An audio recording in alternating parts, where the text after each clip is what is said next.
Hello guys, pag-usapan lang natin ang breaking news. Ayon kasi sa bali-balita, Diyos ko, Mayor Mark Alcala at Catherine Bernardo cool off muna ayon sa bali-balita.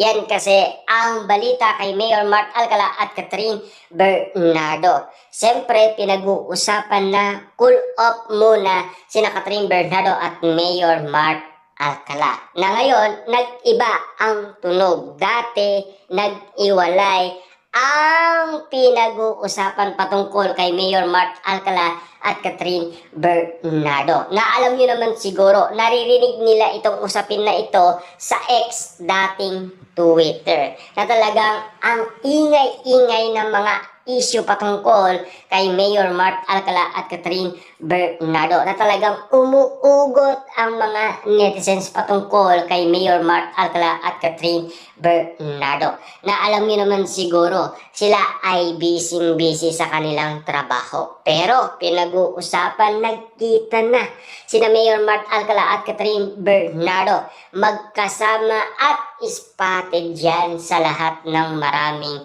tao. At least, naiintindihan ng tao kung bakit sobrang busy ng dalawa. Subalit ang iba, hindi maintindihan kung ano ang ginagawang trabaho ni na Mayor Mark Alcala at Catherine Bernardo. At least, malinaw ang lahat. Kung sakasakali man na talagang hindi katotohanan ang kanilang relasyon. Hanggang ngayon kasi wala pa naman formal na pag-amin kay Catherine Bernardo at Mayor Mark Alcala.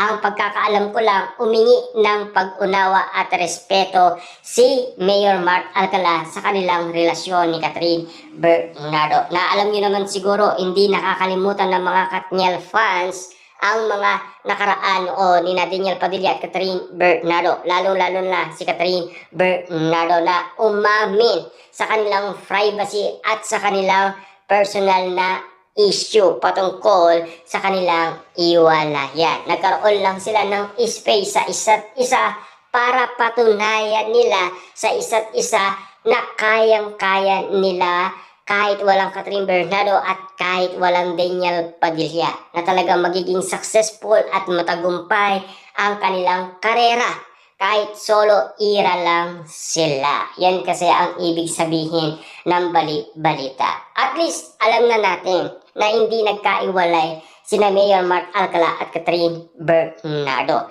Kasi may mga bulong-bulungan kasing kumakalat sa sobrang dami patungkol kay Mayor Mark Alcala at Catherine Bernardo. At least lumilinaw na ang mga balita ngayon dahil spotted si Catherine Bernardo kasama si Mayor Mark Alcala magkasama at uling-uli sa akto ang dalawa.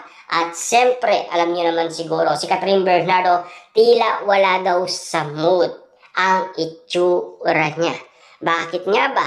Baka nga naman kasi pagod lang sa trabaho at pagod kasi sa kakaisip. Lalong-lalo na kasi gusto niya nang maglaylo sa nasabing trabaho bilang artista. Ganon din naman kasi si Daniel Padilla. Kaya nga naman kasi pilit ginagaya ni Catherine Bernardo si Daniel Padilla. Yan ang mga ugot kina Daniel Padilla at Catherine Bernardo.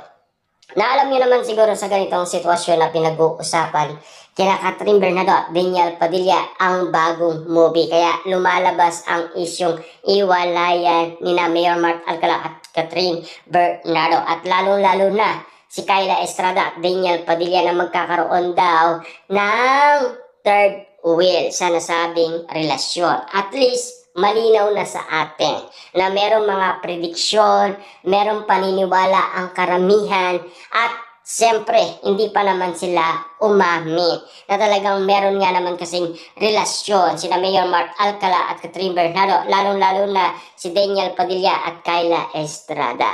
Kahit may mga galawan na talagang parang magsyota na dahil sa napapansin at nakikita ng karamihan na napaka-sweet nila at lalong-lalo na may lambing, arutan na talagang kitang-kita ng mga matang lawin. Pero ayon sa mga matang lawin, ingat-ingat din na baka mabudol na naman kasi ang mga tao sa ganung sitwasyon na pinag-uusapan ang kilig. At lalong-lalo na kasi siyempre pinagdududaan na sina Catherine Bernardo at Mayor Mark Alcala sa kanilang relasyon.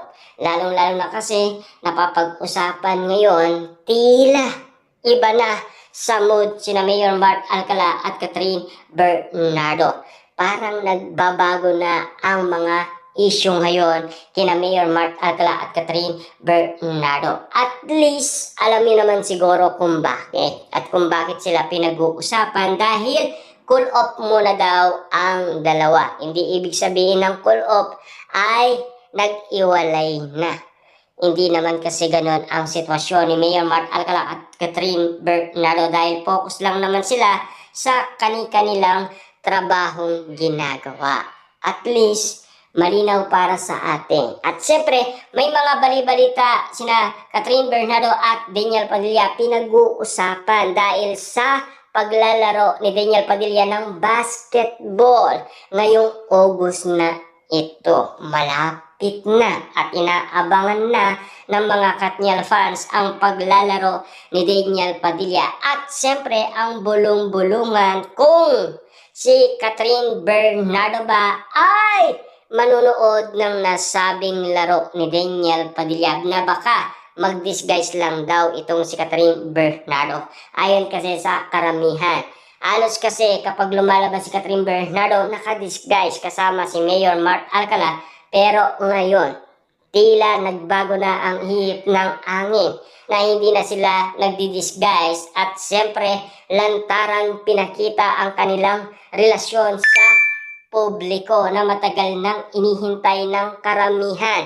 Lalo-lalo na kasi inuulaan pa ng iba na kung totoo ang relasyon Mayor Mark Alcala at Catherine Bernardo. Lalo-lalo na kasi si Ogie Diaz ang unang nagbigay ng balitang tungkol kay Mayor Mark Alcala at Catherine Bernardo. At least malinaw sa atin ang lahat ng ganitong sitwasyon.